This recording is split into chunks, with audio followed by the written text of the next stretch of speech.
No LeBron, no problem sa Lakers. Davis binastos si Wemby at grabe ang laban. Ito na ang pinakaiintay ng mga NBA fans ang banggaan ng Spurs at Los Angeles Lakers. Inaasahan nga sana ang unang paghaharap ni Wemby at ni LeBron James, pero out nga kanina itong si LeBron James dahil sa pamamaga ng calf muscle nito.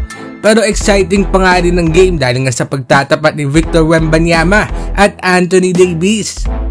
Sa first half mga idol ay kontrolado ng Lakers ang game. Winelcome pa nga ni Anthony Davis si Victor Wembanyama sa isang solid na dunk sa harap nito.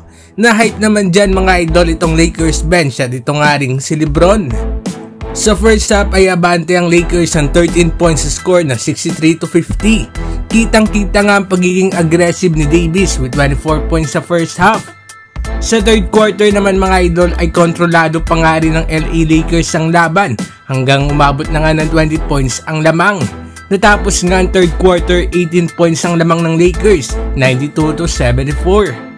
Pero sa fourth quarter ay parang nakampante ang depensa ng Lakers. Nagkaroon nga tuloy ng malaking run ng San Antonio Spurs at pagpasok nga ni Wemby ay nakapagtala ito ng back-to-back 3 points para ibaba nga sa dalawa ang lamang ng Lakers.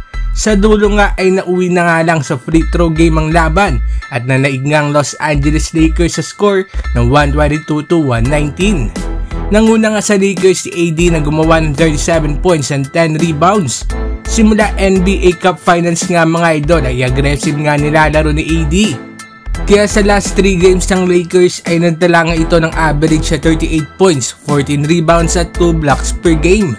Isa pa nga napansin nga sa laruan ni AD ay parang bumabalik na nga shooting nito outside painted area. So makakalaban nga ulit ng Los Angeles Lakers itong San Antonio Spurs sa sunod nilang laro.